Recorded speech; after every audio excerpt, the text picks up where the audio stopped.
afternoon and welcome to the Reflective Coach podcast with Coach Luca. In this episode, I was lucky enough to speak to Educator and Coach Liberty Andrews. It was great to speak to someone who's still in education and still weighing up the options between coaching and educating. So someone who works in a school currently with young people and that enjoyment around children within the classroom, as well as how she coaches outside the classroom and engages with them. But it's great to speak to Liberty about how she interconnects these experiences within the education sector. So what she does from coaching and how this transitions in and outside of the classroom in terms of engaging young people to their own interests was really interesting. But in this episode we talked about how the differences between personalities and children's understandings and beliefs are compared to the classroom and compared to a coaching situation and how these were to differ. It was a great episode to have, and Liberty spoke about being a young person herself, a coach education pathway, and what the next steps are, as well as job opportunities. So there's a lot more in this episode than it is usually just compared to coaching for the Coaching Insights series. So it was great to have another educator on and someone who's involved in that sector. But Liberty is a student, an educator and coach, and how she combines these is really interesting. I hope you find this episode as enjoyable as I did whilst I was interviewing Liberty. You can find the podcast on Spotify and YouTube, as well as Podcast Addict and Anchor. You can drop a follow, like and subscribe on LinkedIn and Twitter as well. Just drop a little follow for our social media channels, and you can do this on Twitter through TRC podcast _ all as one. I hope you enjoy it. It's Coach Luca. You have many great episodes on their way out soon, but this was a real great one to enjoy. This is not only for coaches, but if you're a coach, if you're an educator or someone involved in teaching yourself, I suggest giving this a listen as well. Thank you very much for your time as always. Enjoy the episode and don't forget to click that subscribe button. This is Coach Luca, the Reflective Coach podcast. Good afternoon and welcome to the Reflective Coach podcast with Coach Luca. In this episode, I was lucky enough to speak to Educator and Coach Liberty Andrews. It was great to speak to someone who's still in education and still weighing up the options between coaching and educating. So someone who works in a school currently with young people and that enjoyment around children within the classroom, as well as how she coaches outside the classroom and engages with them. But it's great to speak to Liberty about how she interconnects these experiences within the education sector. So what she does from coaching and how this transitions in and outside of the classroom in terms of engaging young people to their own interests was really interesting. But in this episode we talked about how the differences between personalities and children's understandings and beliefs are compared to the classroom and compared to a coaching situation and how these were to differ. It was a great episode to have, and Liberty spoke about being a young person herself, a coach education pathway, and what the next steps are, as well as job opportunities.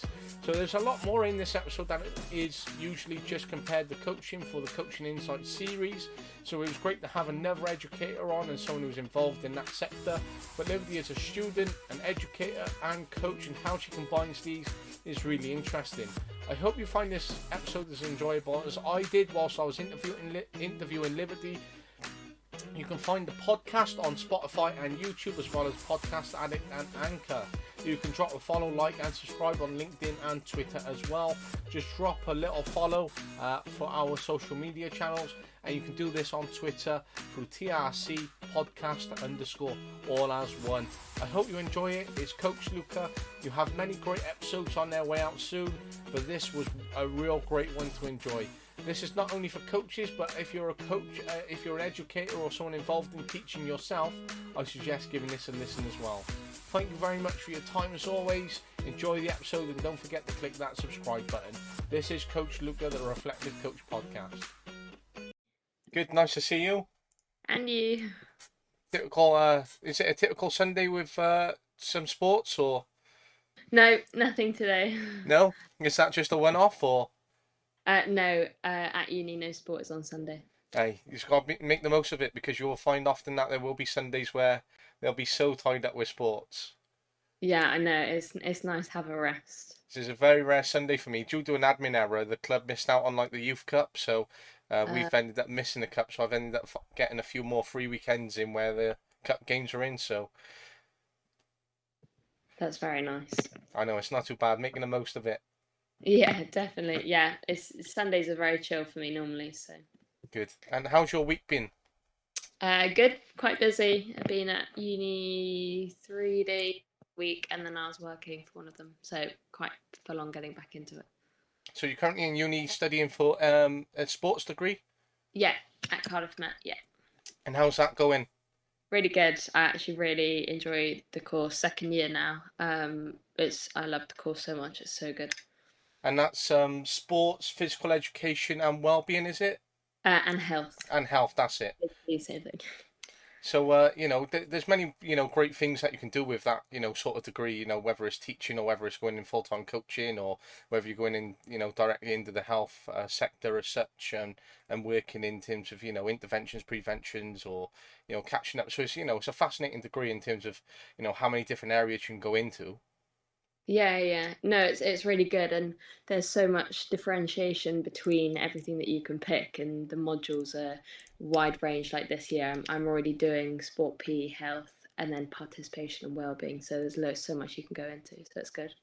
And when it comes down to it, sometimes it's not just about mainstream coaching as such in terms of those who pay. It's you can increase participation through community sports, community activation, those kinds of things really, which is quite interesting in terms of how you engage those young people and those participants in terms of those who pay, for example. Yeah, it's completely. And to go through this course is really nice because you get to see both sides of that. So it's really good. And when you're working, are you in a school then? Yeah, so I work with a company where I'm supervisor for like a TA and stuff. So I'll go to different schools. So I've been to a couple. So this week I was at one school that was like 20 minutes away. So I would be there from like 8:30 till 4 kind of thing. It can be so different when you're coaching and working with young people in that context of sport and health, for example, and going in and doing a TA and cover role. But some of the topics can come up and how you engage with them and support them, and especially addressing things like health. But it's such a difference, and going in and working with kids and seeing them in that different context in classroom to on the pitch or in a Yeah. sports environment. Yeah, completely. And most of the kids that I've worked with so far are like nursery reception. I've worked with all ages up to year eight previously, but it's a very weird situation coming into that environment because it's something that you're not used to, and obviously you've been in that environment your whole life through education. So it's very weird to be on the other side of it. Absolutely, and I'm currently working back at the school where I was a student, and I'm working with teachers that once taught me, and I'm in the staff room where I'd never been, and it's quite a strange context as such to try and address teachers who taught you by first names or to be on the side having those conversations, but it's fascinating insights when you are working in education as such. Yeah, no, I do really like it. I like being on the other side, and then when I think back to when I was a kid and when you used to think, oh, I wonder what they talk about. Now that's you. I quite like it. And when it comes to sports and education, a lot of those who go into education end up doing sports, and those who are doing sports end up in education. So it's that overlap in terms of whether they have to get TA roles or cover supervisors, or they delve into it because their experiences allowed them to, or there has been that overlap. But you often find a lot of sports coaches and those studying sport end up in education or have been in education at some point in their careers and studies as such. But some want to try and go down the sports route and end up going in education just to supplement some of their time and pay as such. And some go from sports into education because of how unsocial the hours are in terms of sports, etc. And it can be quite a difficult thing to give up one for the other. But when you combine it and you can enjoy both education and sport, there's a real benefit for you as a person, especially when you enjoy education and when you're studying sport as such. Yeah, it's quite interesting because most people that I'm on my degree with, they all want to do a PGC and they want to be a teacher when they grow up for such. Um, and it's very interesting to think that everybody's there for that course, necessarily not to coach sport, but to know that I want to go be a primary ed teacher when I get through the degree. And, and that opens up options, as much as you can be a teacher and want to be a teacher and, end up doing that PGC and going down that route. If you end up going back into sport at some point as a head of education, for example, in an academy, or you're tutoring, players such as scholars as such, it opens up options down the road, and especially if you stop enjoying education and want to get back into that pathway, which is great when you're studying a degree like yours. Yeah, it is good, and doing the degree and then also being with people from other degrees who are doing like media and journalism. There's so many things that you're like, actually, I might not want to be a coach, but there's something in the sporting industry that I want to be. So it's nice to have multiple ideas to go into. And in that sense, sometimes being in the classroom and then being on the pitch coaching, sometimes your heartstrings can tug in different ways. Sometimes I come away from the pitch going, "Oh, I'm so glad I'm in the classroom tomorrow. I'm happy to be in there." And sometimes I'm stood in the classroom looking at the sports pitch going, "You know what, I wish I was out there as well." So sometimes it can be difficult in terms of, the roundabouts that we go through as such in education and sports, and when you're mixing both. Yeah, oh, completely. And like I, throughout school, I played sport, and I obviously would then go into school. And so now to obviously once again to be on the other opposite side, and there is a thing about coaching children, and then when they get it right because you've coached them is one of those feelings where you're like, that is why I want to be a sports teacher. And when it comes to that sense as well, when you see children who are sat in front of you and who might not be as academic able as some of the other kids, and then when you see them excel at sports, and they're progressing in that sense as well, it interlinks with how you feel. But then it's also great to see that difference in them from going classroom to pitch, and seeing that complete different side of them, which comes out rather than sitting behind the desk doing academic study as such. Oh yeah, completely. And there was a moment when I was in my gap year and I was working as a TA at a school, and we are doing cricket, and I love cricket, mainly because it's such a technical thing to teach that when somebody gets it right, you're like, it's the best feeling. And I was coaching one of the girls who's never bowled before, and she finally got it, and I was like, in that moment, I thought, this is what I want to do because they just got it, and it's such a hard sport to get, and for them to get it was just amazing because I made them get that far. And it's amazing when they you see it as well and you get that feeling, but for them they might not have felt that they were able to accomplish that, or they may have found something natural in them, such as where you've been able to do a sport in school, such as cricket, for example, where they might not have thought about it at home or doing it outside of school, and then they have that inner ability to go and progress in that sport in other ways, just because you've enabled them and taught them something which took maybe 5 minutes at times, and then it's how much more repetition and competency that they can have, that they can then find that love and passion for that sports, which is incredible. It's about unlocking what's in their locker as such, which is hidden deep down in each young person. Oh yeah, completely. Yeah, and it is like work, and then when you work with boys and girls as well, and you obviously see different levels, and it's something that even though they might be the best at something, you can still unlock something which they might not know that they have. So it is cool. Absolutely, and there's a great deal of difference in being a TA and cover supervisor as well, because as much as you're still working with children, young people, still in the classroom, you're still teaching them things in different ways. Being at the front and covering a lesson, and then being able to sit with small groups or on a one-to-one basis, or being in that smaller environment can really change the landscape and how you frame things with young people, and how you're able to teach them. So there is a massive difference between standing up the front to being able to sit down with them, which offers so much in terms of how you work with children. And sometimes as a TA, you might address, findings in young people, which, when they're in a class of 25 to 30, and, of course, there's SEN and ALN children who have already been highlighted, but then there's so many more where you're like, well, how come they're not on the inclusion register, or how come Yeah. they haven't been highlighted or picked up? Because you're as a TA, you sat there and you're noticing things, and it can be so difficult at times to see these children go under the radar as such. Yeah, when I worked in a year 6 class before end of first year, and I was sat with this boy, and I'm not the brightest myself. Like I'm very much more of a physical person than academic. And I was sat with him, and like he was asking me how to spell things into my head. Like I thought, oh my God, I don't even know half this stuff. And then after I said to the teacher, like, do you know that this boy really struggles? Like, he can't even spell the basic things. And he was like, yeah, we know, but like, there's nothing we can do for him. And I just thought that it's so sad because as a TA, you see everybody's individual personalities and flaws, and the teacher as a whole maybe doesn't see that. As much as it comes down to funding and things like that, it is difficult, taking that away from things to go, well, there is nothing we can do for that child, and it's so frustrating because school is not just there for academic results in terms of my experience, but there's so much more in terms of, again, unlocking those things in young people, engaging them. If you can address their spelling and they go on to spell great for the rest of their life, or they're quite adequate in terms of where you've been able to support them. It's that bigger difference which is made not only for the short term but for the long term. But when we say, oh, there's nothing we can do for them, it is so incredibly frustrating.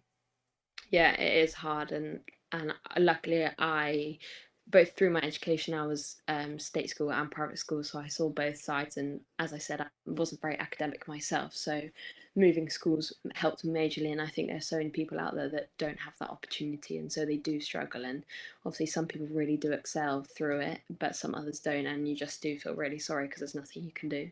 Yeah, and it's so difficult, when they want to address something themselves or could just receive that little bit more support to enable them to do more things compared to obviously kids who are entitled to it and where they've been, highlighted and, reviewed as such, but then they've gone under the radar or they've just not met the criteria. And it's such a shame in terms of, how many kids are, lacking belief or lacking those skills or lacking the academic support because the funding doesn't stretch that far or they've just missed criteria. And there's so much more impact we can have on children and young people, that I feel both in sports and in education.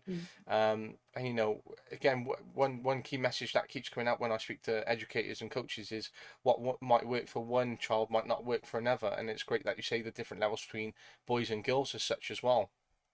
Yeah, completely. And interesting that we talk about it, because when I work in the schools and I see how these kids don't have PE lessons and they're not learning the basic skills, and I hear the teachers talking about, oh, okay, in this lesson we're going to like talk about coordination and stuff.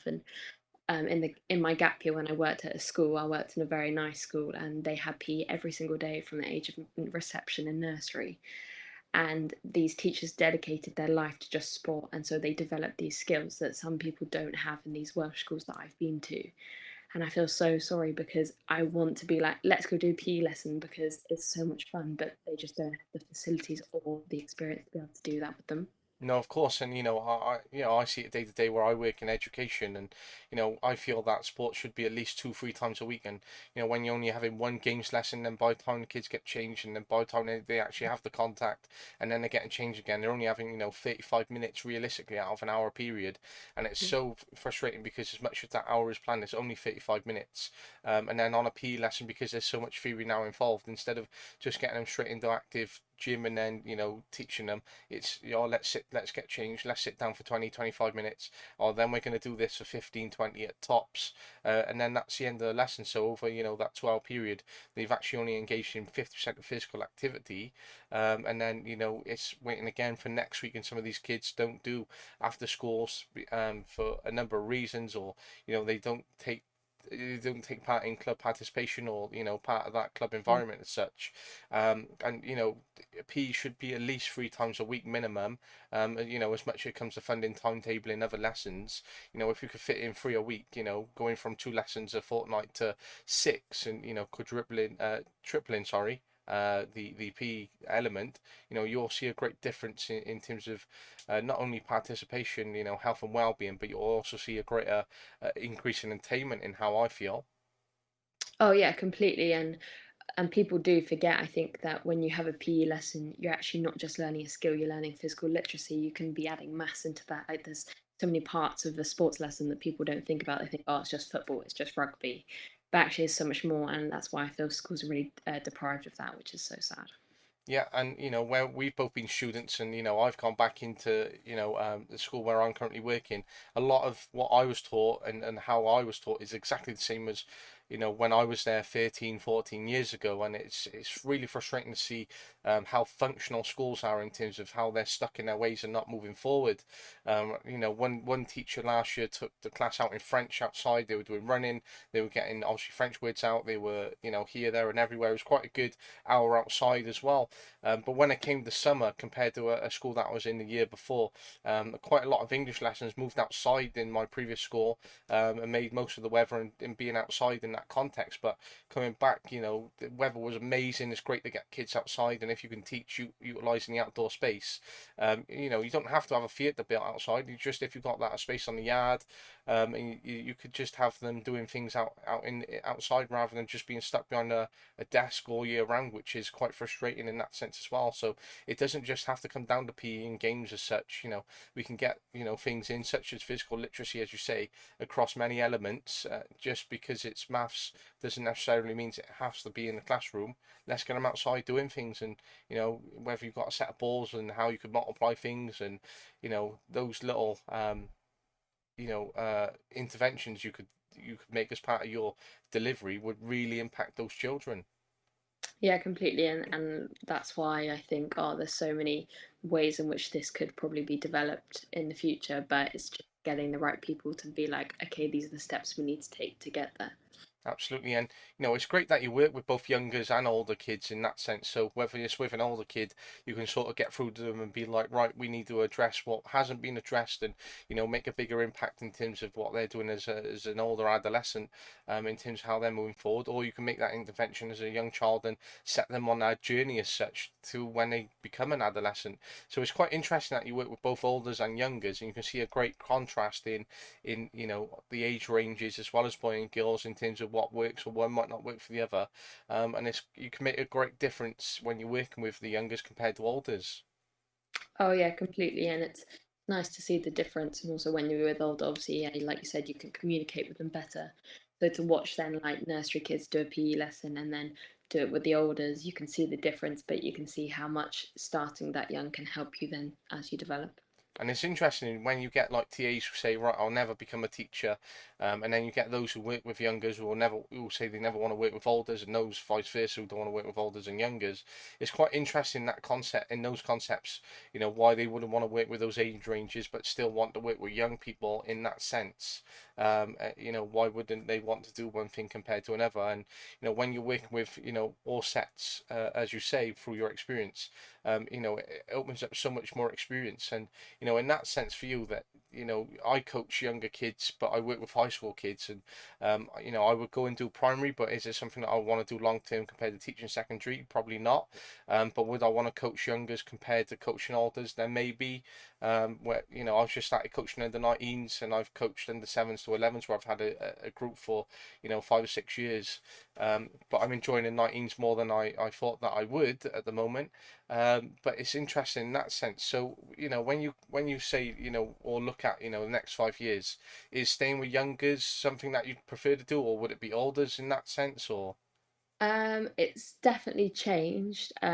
Seeing like nursery to then year eight, which is the oldest I've worked with, I personally prefer like the year six to year eight age, only because they have a bit more of a personality and they have their opinions, and you can actually have a conversation and have a laugh with them. Whereas with nursery, I do struggle and the like pre-prep years because they just don't really understand what they're doing. And to me, I'm like, oh, I want to have a conversation with somebody. So probably, like I would say, middle school is something I'd look forward to and definitely do. But then also, I'd never say never in teaching older. It's just something I'm not interested in at the moment. Absolutely, and when sometimes you might come away one day working with the elders, going, do you know what, I want to stay with the youngers, because they're so much softer in that sense, and they won't give you as much criticisms at times as what you might find young people saying when they've had a frustrating day or they might not like something. And some days you might, as you say, prefer to work with elders because you can have those conversations, and they're starting to explore themselves, their personality, things around the world are open to them. They're a bit more aware of what's going on around them. They're growing up a little bit, so much more comes into play how they're growing up in terms of those social relationships and things going on at home, taking homeworks, and it's great to see that contrast. With some days you can really change in terms of, all right, I want to stay with this age range Yeah, compared to this. completely. And in the school that I worked with, I would be like given different years throughout the day. So luckily, I had the balance between, which was actually really nice. And it is very interesting to see the difference between them. And some days, like I said, you're like, yeah, I want to be with lowers all day, every day. And the other day, I'm like, no, I don't want to be with either of them, kind of thing.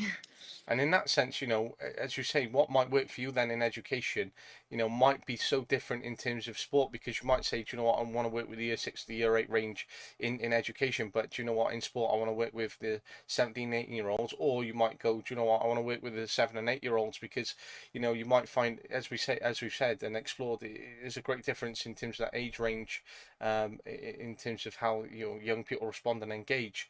But what you might do in sport, would you be the same in year six to eight then, or?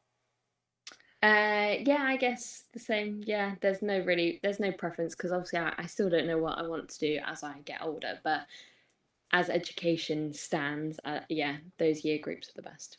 And in that sense, I really enjoyed coaching younger age ranges from 7 to 8s, and because they're so new that you're literally teaching them everything in the world, and as well as coaching them, and they have so much to learn, and they want to explore, and they want to have fun. You can get games going with them, and there's so many fun activities. But when you get older, it becomes a lot more serious, a lot more intense.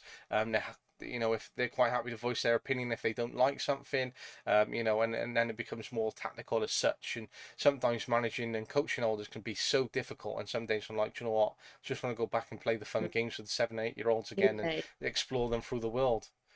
completely. And me thinking of working with children in senior school, I think, well, they're like the same age as me, kind of. They're obviously not, but that's what I think. And I think, oh gosh, to then be able to coach them and teach them is something that I'm really not ready for yet, but I can. And I know people that have worked with ages like that and they do love it. So maybe it's something that I would go into.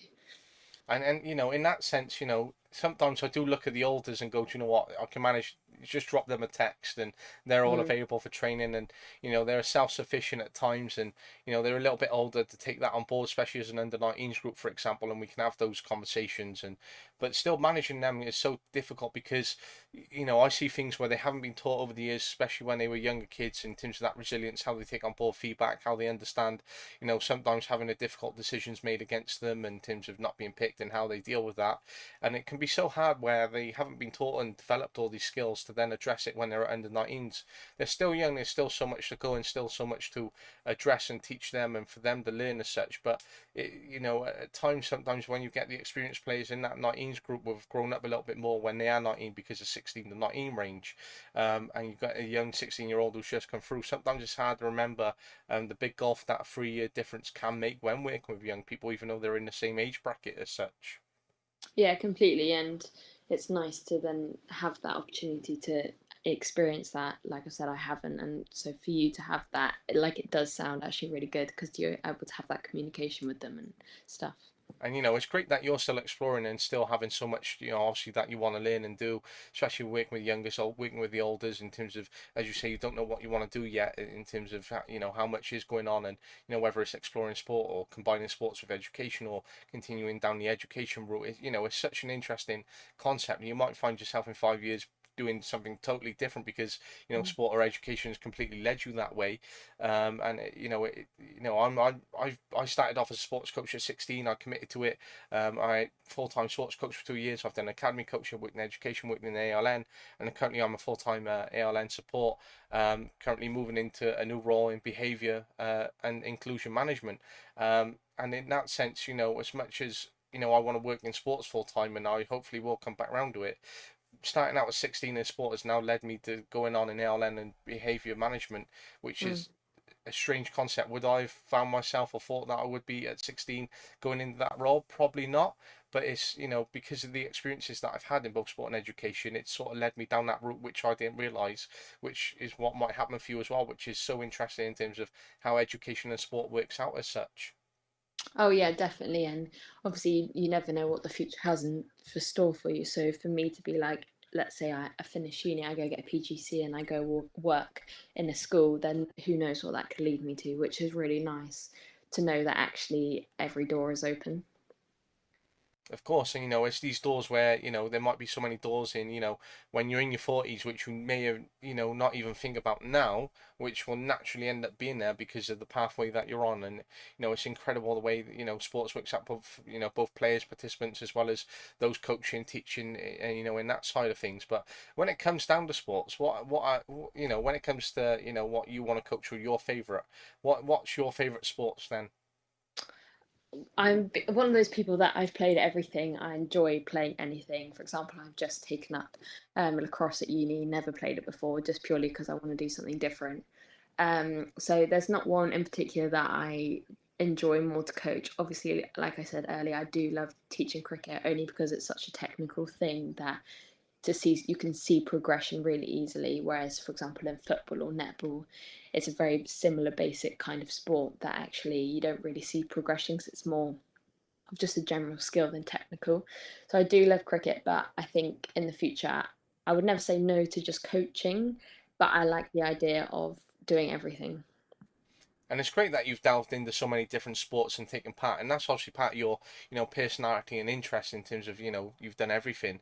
But it makes out for, already in what is in the sense of my mind a great PE teacher because, or or sports coach in that sense because if you said right, you've got a group of kids for an 8 week block and you can plan out their 8 week period, you can do things like lacrosse, football, netball, handball, volleyball, all these different sports because you've naturally delved into them because of your interests.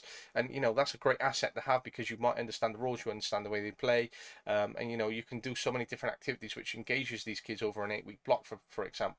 And a lot of these sports these kids might have never done because they've only played their general sports such as football, rugby, netball, as such. Sometimes you might say to a kid, let's do lacrosse, and they're like, what's lacrosse? Yeah, yeah, completely. Oh, when I probably I can't remember the time that I learned lacrosse, but I just knew lacrosse as like the film that's like on Wild Child kind of thing. But it's funny that you say that because when I worked in schools recently, people have said like, oh, all the discussion in class has been that, oh yeah, well, when I was at school, PE lessons were just rugby, football, netball every single time. There was no differentiation between the lessons. Whereas for me at school, it was like you do three sports throughout the year, but you choose what you want to do, and then you have extra time to then do something new. So I was in an environment to be like, I can try different things. Whereas in schools locally that I've been to, it's like you're doing this, and there's no other choice. And, it can be difficult then for those kids because they are being limited in terms of, football and rugby, etc. It's great for the kids who love those sports and they're like, oh yeah, I get to do it all year round and we're doing this for PE. But then for other kids, how many, other sports are they being exposed to? How many other skills are they developing? It can be quite limited, and especially in terms of, exploring these other sports. And we wonder why participation is down in sports, when it does drop. And that's because it's not being explored. And, typically it's easier to deliver, a football session to a group of kids, get some bibs out, set up some goals, get some teams going than it would be to do a technical session like cricket and address those things in P where you're batting the ball and positioning and catching and all those things when you can just get teams going and watch them play for an hour. Yeah, completely. And it's one of those things where sport is so different and you can play so many different games, you can change them, you can add new things, and it's something that is actually quite simple but really complex at the same time with somebody that hasn't had previous experience. And like participation levels have do drop when you're like in year 7, year 8, you've just gone to a new school because maybe they don't have enough time during the day or they don't have the facilities to then have that experience after school, which is where then the issue stands of, well, how do you change that? Of course, sometimes it can come down to the typical teacher not even wanting to set up those other sports, such as, oh, it's so much easier just to do this than it would be to do that. And sometimes it is understandable when you are teaching, 20 lessons a week and, it is quite tiring. You've got all your other duties on top. But in that sense, it's difficult for the kids and when they're doing, the same sports over and over again, when they could be doing so much more and, really addressing these sports. And that's why when I coach football, I try to deliver netball within a warm up activity because I want to develop these skills and get them playing other sports. You know, they're there to play football, they've paid to play, and that's what they want to do. But if I can mask in other sports and develop these skills, if one player took a major injury where they stopped them playing from football, and they had to go into something where they had to use their hands even more, then it helps equip them with the skill set and ability as well as confidence to go out and do those things. Oh, completely. And most kids these days, they do enjoy sport and they love PE because they're not in the classroom, whereas obviously some children prefer the other way around. So then to have schools where you have PE lessons and they enjoy it is perfect. And then, like you said, they develop these skills that you wouldn't necessarily in the classroom, like maybe communication, teamwork, all that stuff. So to be able to have that within the school environment is really good. Absolutely, and the current school that I work in, our head of PE is a female, and she puts on termly sports for the staff, and she'll vary it from netball and football and multi sports, and she does a great job of that. And a lot of the male staff join in, regardless of any sport it is. And when we played netball in football, and I've delivered it, it's been such a fun game, and even the kids have enjoyed it, and it's been great for them. But when it's come into the school and we play as a team, because she's played county division education level, the rules are a lot more stricter than when I deliver them in football. And I find myself giving a lot of fouls away because I'm like, I don't get it. Mm. But it's great fun in terms of just enjoying it and taking part. Which, as much as I might not pursue netball to play the level she did, and understand the rules as such, but just having that fun when it comes to term time, and when if someone said you want to play a game of netball after school with everyone, I'd be well up for it because it is such an enjoyable sport. And a lot of people don't come away from things going, do you know what, I didn't enjoy that, and that's because they've never accessed it, or because it's been coached to them in a context where they don't want to go and do it again, or there's been too technical, or the rules have been overloaded. And sometimes strip it back and just having those fun elements and just getting the sport, the basics, they can really enjoy it even if they don't want to pursue it. And once you go, all right, we're doing a netball session, the kids go, 98% of the kids going, yeah, I'm glad we're doing this. And sometimes just going back to basics can be really beneficial. Oh, completely. And when I was in my primary school, I remember doing like football every PE lesson, and I loved it. I loved doing it, and I couldn't complain. But then, even then, it would be girls and boys, and it would all be mixed, and it will be nice. But it's only really until recently, I think, that the gap has been brought closer together, and boys maybe aren't so hesitant to play netball, and girls aren't so hesitant to play rugby and stuff. And like at uni, there is a gender team, girls and boys in every sport, and there's no division between the either. And so it's really nice now to see that in schools, like you could play netball, and like you said, 90% of people, girls and boys, will be like, okay, sick, I want to play that. And that's great in terms of that we're engaging them, especially boys in that sense, because they can be so stubborn in their minds in terms of how they don't want to address something. And the same for girls sometimes. We have dance in terms of our PE lessons, and we got different groups separated and organised in terms of space and what's available, and then they'll switch around each term for organisation. But then a lot of girls are like, oh, I don't want to dance because I don't want to dance in front of so and so and this and that. And it's quite understandable for year seven, year eight girl in that sense at times. But I look at them sometimes going, you know what, I wouldn't mind actually chucking just dance on, and then having a bit of fun for a P lesson and doing all that. And sometimes we forget and give too much technical information. We overload because we were trying to get these outcomes, these objectives. We're trying to teach and educate, which is great. But sometimes just getting back to basics and addressing sports exactly for what they are is one of the most important elements, just to engage these young people and to make sure they're participating. Oh yeah, completely.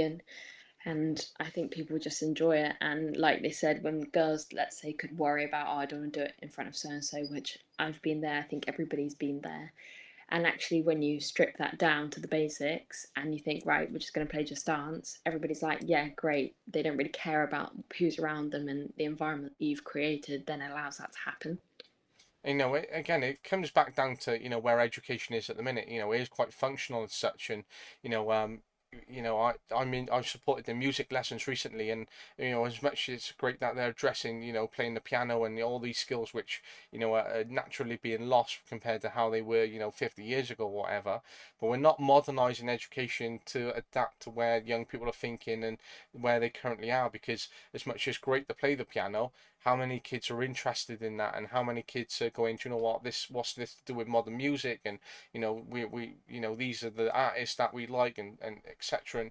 And sometimes that can be the same in terms of sports, how things are coached and how things are developed. And things are very functional and set in their ways instead of adapting to what's modern. So when it comes to dancing and putting on the old classical music and getting things set up for dance can be so off-putting for girls in that sense as well. I'm thinking of that group as such. But when it comes to it, you could go, right, let's put just dance on, let's get music blasting, let's get modern, let's get a lot of fun in here. It doesn't have to be functional and as traditional as previously delivered. Oh, yeah, definitely. And really, at the end of the day, all PE is physical activity, and that's all that people need to do. Like the recommendation for kids these days is an hour a day, which is a lot. Obviously, you can break that up, but for them to just be like, right, let's go move, just move, that's it. That's more than anybody could ever want, really. And, sometimes it's difficult because we can be sports coaches, and we see kids in a different light in terms of their participation, and how they're engaged in other ways, and then sometimes you find yourself battling with an educator as such, because they might not have been a sports coach, but they've only gone down the educational route. But you've been in sports, and been in education, you're able to combine both. And sometimes when you work with other educators who haven't been in that area or discipline, sometimes it's like they're very functional because it's the educational outcomes. This is what needs to be taught. Whereas we're like, well, no, we could be doing this, we could be doing that, we could, have this session delivered that way, or we could be delivering these sessions. And sometimes there is that clash between sports and educator. Whereas when we could be looking at how we combine both, there could be so many more benefits. And sometimes it can be difficult in that sense, in how things are, delivered, and how we're approaching things in terms of education and sports. And rather than it working in harmony, sometimes it's a versus battle as such sometimes, and it's difficult. Oh yeah, completely. And then obviously I'm not a qualified teacher at all. So then for you to be in that position and you can see that is something that maybe parents wouldn't even see, and it's that thing that teachers can have over anybody because they understand individuals, they understand in which ways they work best, and all of that. And I was reading something interesting on Twitter, tweeted by someone, and I think that they're a current teacher. They've studied the degree, and they've done a master's in sports exercise science, and they've done really well in it. And obviously, they've spent 3-4 years learning, and exploring a wide range of topics like yourself, and having so many different modules, and being taught so much at university, especially by lecturers who might be of PhD standard as such, and have so much experience. But they were saying just because they don't hold a level 3 qualification in a certain area, it prevented them from going into in a gym coaching, or working in the gym as such, as a PT, or whatever the role was, even though they've explored it in university and perhaps in more depth than this level 3 qualified trainer, and have so much more, because they've delved into that qualification and have all these other modules, which sometimes is a big question mark over where we're currently at in terms of regulating our degrees in sports as such, when this person essentially with degree is so much more knowledgeable and qualified and has that skill set Mm. compared to someone who may not have ever done a degree. Which is not to say that there's anything bad against not having a degree, but say just someone who's got that level 3, and sometimes it's very questionable why that degree can't be utilized even though you've got so much more knowledge and skill, for example. Yeah, completely. And only recently, actually, I was trying to apply for a job local to me, sports coaching based kind of thing. And obviously you apply automatically online, so they don't necessarily see who you are. They just read your CV, you answer a few questions, and one questions was, were are you level 2 qualified? And I'm currently doing it now, so technically I'm not. So click no, straight away you get the email back saying, sorry, we can't offer you the job because you're qualified. But little do they know that I've had nearly now 3 years experience in multiple environments. I've obviously played sports since I was younger, and I've got all this experience doing a degree, like you said, doing all these modules. That actually, just because somebody ticked a box being like, yeah, I'm level 2, and they've got that job over me, I'm like, well, they don't know actually that I could, like you said, have more of that experience and knowledge that they would. Again, it comes down to that functionality, in a job. Are they box ticking? Are they, complying with certain things? And obviously, sometimes, to qualify with national governing body standards and funding, then sometimes yes. But, generally across the board, if I was a recruiter as such, and I was looking at someone like you, I go, right, they're currently on this degree, they're currently studying, they currently have this experience. All right, let's take them on board. And whether we say, right, over a 3 month period, we might go, do you know what, you're going to be an assistant coach. It doesn't mean that you can lead. You might have a different rate of pay, but then we'll pay for you to do your level 2 qualification to comply with this. And then after, when you've completed that in that 3 month period, then you've got that experience of assisting, then you're a leader and you're qualified, then we'll bump up your pay. I was lucky enough to have that sort of support in terms of when I started out as a sports coach, that they looked at it that way, and they said, that's how you're going to deliver it. So when I was a sports coach, I went across to sports cycling, and I was able to do all the physical literacy stuff and support, in terms of participation and helping up cycling. But I was only getting a rate of £6.50, £7, something like that, just to be there and assist. But I'd done it for about six or 8 months, and then the cycling development officer said, right, we're going to get you on your level 1 qualification now, and then your level 2, and then we'll start paying you £12 an hour, which was great because I was able to help out in that area as well as develop all the experience as assisting and understanding cycling and those sessions and put things on and start leading on little bits. And then they were like, well, we got a long-term outcome for you. And it wasn't a case that I couldn't do it just because I had this qualification, which is, I was lucky enough to go into that sense. It's sometimes it's difficult, as you say, when you apply for those jobs and they haven't looked at the wider picture as such. Oh, completely. And obviously, I have funded all my qualifications that I've done through working, all of that stuff. So there are some people out there that don't have that opportunity to earn that money and to get these qualifications. So, like you said, if people don't get lucky and get into a position in which you were, then these people can't get these qualifications and can't necessarily succeed in what they want to do. When actually, because somebody maybe who's more fortunate doesn't necessarily have the experience and the confidence, but has the qualification, then they're actually missing out, but they don't know because just somebody's less fortunate. In that sense, you make a good point there. You currently paid for all the qualifications yourself, so you're literally working, getting paid, and reinvesting in qualifications to try and progress even further, which is great for you. But then it can be so frustrating at times because you're like, well, I'm literally working to keep funding myself to try and Mm. get there. And sometimes we forget that we are young people and that we are missing out because we're trying to work for that long-term goal and remembering, sometimes that we're getting paid to go out and enjoy things and, or sometimes, I want to go and buy these new pair of shoes, rather than pay on a qualification. But sometimes if we give up chasing a long term dream, then we're never going to get there, or it's going to delay us quite a lot. Or we think about being, a young person compared to long term goals and enjoy here and now. And sometimes it can be difficult to get that balance in terms of, being a sports coach or being a student or trying to balance everything, in the sense that, how we're doing, all rounders, educators, and sports coaches as such as the wider context. Oh, definitely. And obviously, to then get the qualifications to be a teacher is a whole different ball game. And so to be a coach is obviously still really difficult. And I think, like you said, if these people can't even get the building blocks to get there, then that's when the environment starts to lack for then everybody else because there's nobody else to come and help. And that's when their participation level just drops and clubs fail and it just doesn't work out. Absolutely, as much as we want to raise the standards, especially across national governing bodies, and increase how we're supporting children, young people, and participants as such, sometimes that we are taken away from being able to get volunteers in, or coaches who might just have a lower qualification who are quite ready to step in and lead sessions and engage those children and increase participation, just because they want to raise the standards and exceed what we're trying to do, rather than having a collective level of going, right, this is the entry point, how can then we progress even the kids in the program, nationally, as well as our coaches, volunteers, and those coming through on that sense. So sometimes it can be really difficult. And when it comes to qualifications, yes, I get that it comes down to competency.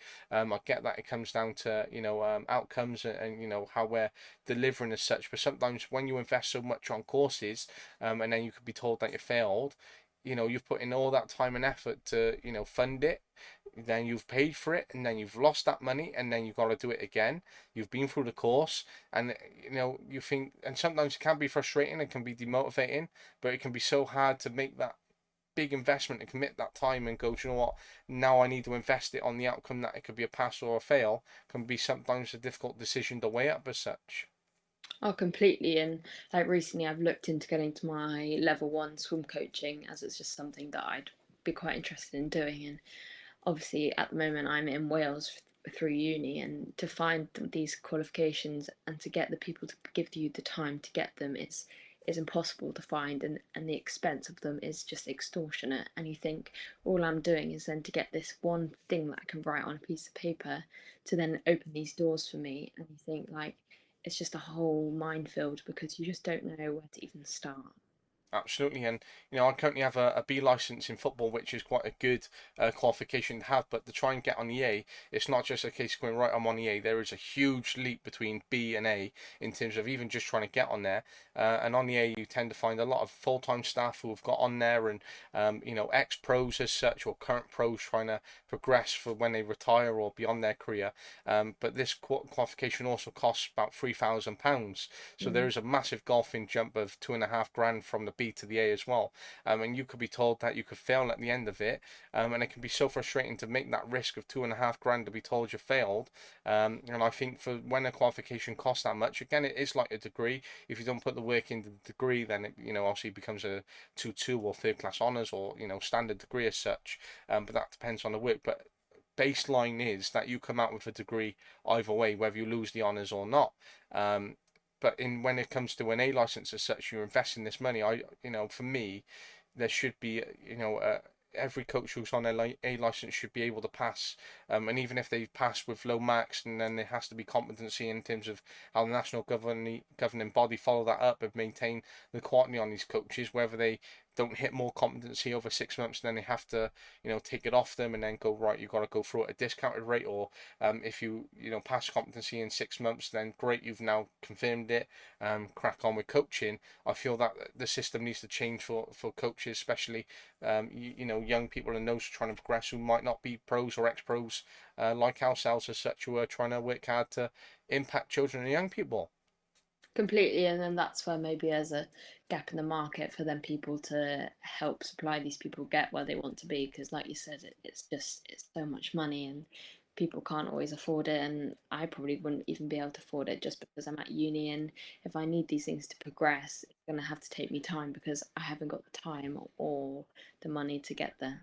And people do argue and will argue that you got student loan, you've been paid £2,000 for example. Why can't you fund these courses, or why can't you buy them? Well, first off,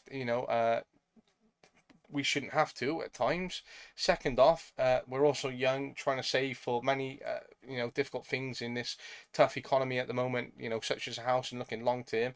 Or see that we are trying to live lives as students, pay our rent in student accommodation unless we live at home and we moved away, or we're traveling constantly. And we're having to invest and make sure that this money stretches out in other ways. It doesn't necessarily mean it's disposable to spend on coaching qualifications. Gosh, no, it's that's the last of what a student loan is. Obviously, everybody uses it differently, but for me, I don't get that much at all. And it's something that yes, I get every term, but it's not something that I can use on anything that I like. Like there's so much that comes out if you're expensive that nothing comes back in necessarily. Like me working once a week, a full day doesn't cover half of my rent, doesn't cover half of anything. So actually I have to supply by myself to then get these experiences and these qualifications because they're not going to be given to me through a student loan because it just doesn't even cover what's going on in the world right now. Absolutely, as much as politician Jeremy Corbyn spoke about scrapping student fees as such, even if there was a scrap on it, you chose to go to a uni where you currently are now, for example, and you might have moved away from home. It does, again, it does. Where does that sudden rent come from?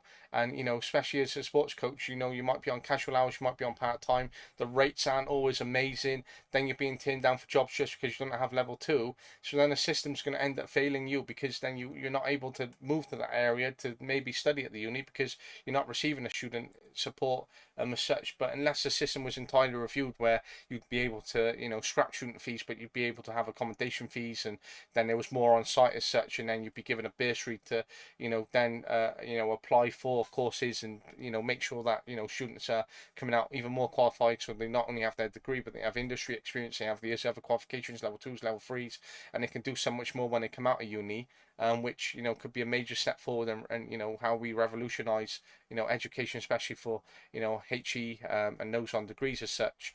Um, you know Here in Wales as well as the UK, but it's an interesting pathway where every young person and student is committed to, and it's not always the easiest pathway. Oh, completely. And luckily, with the degree that I do and the uni that I'm at, there are so many opportunities and experiences that I can go into because of the uni that I'm at. So obviously, it always depends on where you are and who you know, which is the main thing. But like you said, it's impossible sometimes to even get those steps because actually, like you said, a student loan it doesn't cover half of it, and I can't even reach those steps without myself have trying to push myself to get there. No, of course. And it can be really frustrating in our own minds in terms of how we want to get there, and it doesn't always necessarily work out in terms of how, in terms of we got these outcomes. But we might have to change our pathway or commit a little bit more. And it can be frustrating at times, but we're, only trying to get the best outcomes and, pursue this career to, essentially impact the lives of others. And we're giving up our own lives in retrospect in terms of that journey and how we're going to get there. And, again, it's sometimes trying to find that balance or overcome those challenges, which is so difficult, especially as a young person. But, um, there's so much in terms of how we approach education, how we approach sports coaching, and hopefully, the outcomes pay off, and the hard work, and whether it's teaching, whether it's sports coaching, or a combination of both. It's great to have that experience now and to be going off on those pathways, and then hopefully find what you want to do long term, which is hopefully great for you.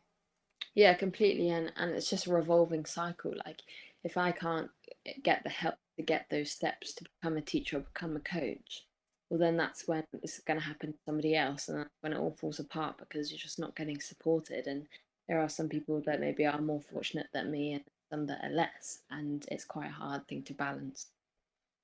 Absolutely, and it's that balance which can be a difficult thing where we can pose so many questions over: Am I going to commit to this long term? Is this really for me?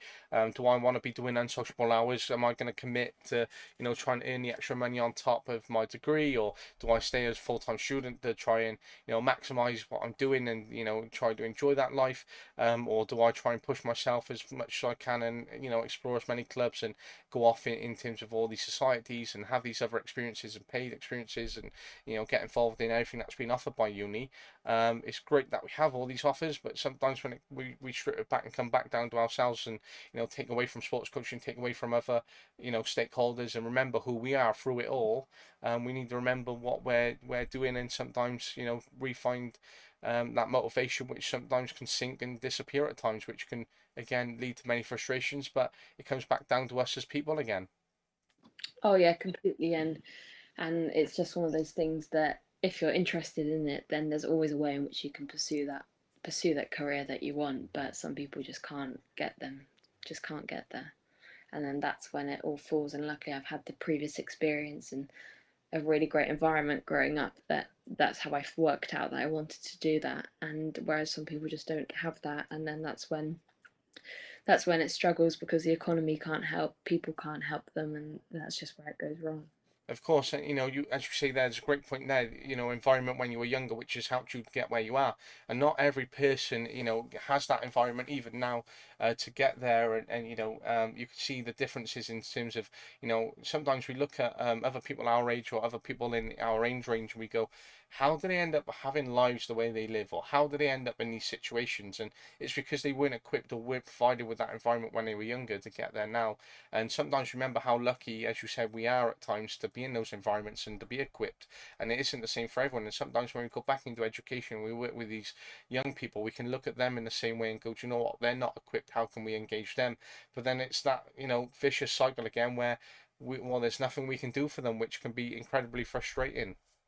Yeah, and I guess that's just the challenge and enjoyment maybe of coaching and teaching, is that you get to experience that, which some people just don't in their day-to-day jobs. And then that makes that the challenge for you to then get them to move on and enjoy what they want to do and find out what they want to do. Whereas like their home life might not be stable, and you as a teacher, then you're like, okay, well, I know this and I'm going to help them. And that's just maybe what turns a challenge into an enjoyment of coaching and teaching.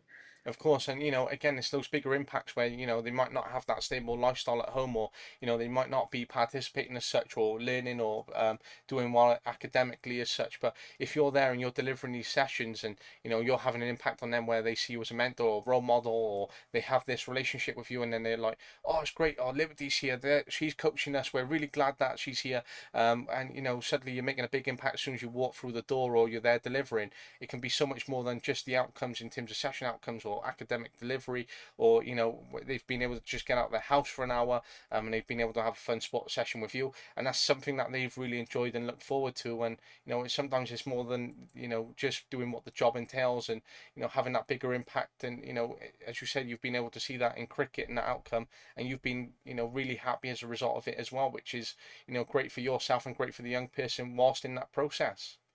Oh, definitely. And I think that's why people really do go into teaching and coaching, because they get that benefit and they get that happiness of that they've accomplished making somebody else happy and feeling comforted in an environment that maybe they don't have elsewhere.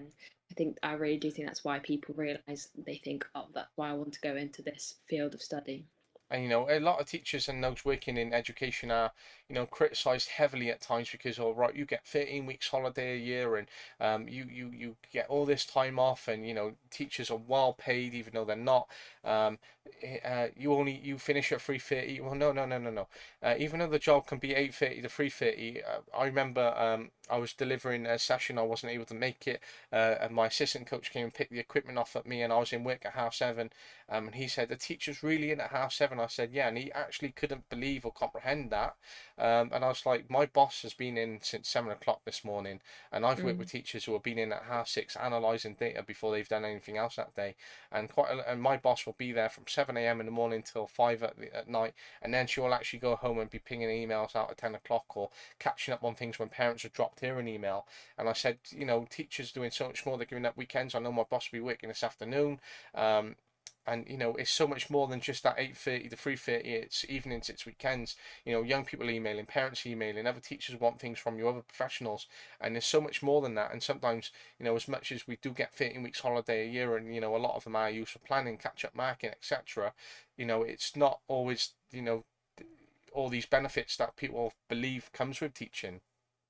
Oh, definitely. And teaching is a pure juggle. And when then being older and coming into this environment and being on the other side, I realized that. And I think it's not a job, but you finish at 3 o'clock when the kids go home and you switch off.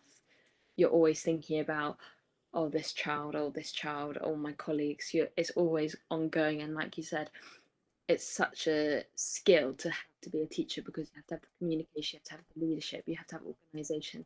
There's so many things that go into this job that maybe others' jobs don't have, same as coaching. And you have to deal with the parents, you have to deal with the kids, you have to deal with everything.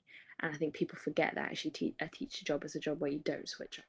Absolutely, and if they put themselves and had that empathy or put themselves in that situation, I'm sure a lot of those who criticise wouldn't stay in the profession for more than a year, and will realise how difficult it actually is. But in that sense, when it comes back down to it, you're currently working for a company, as you say, you're out in schools, and you're being paid for a TA, and sometimes this company will only pay you for 8:30 to 3:30. But you naturally, these kids are always on your mind and how you're impacting them. But it's so much more, because you have been in those lessons. You might have been in 5 lessons a day. Then you've worked with other kids. Then you've had, obviously you've been in early. Then you've gone home. Then you might do a bit of coaching. You've been coaching on the weekend. Then you've been studying. Then you've been doing all the reading. You've been attending lectures.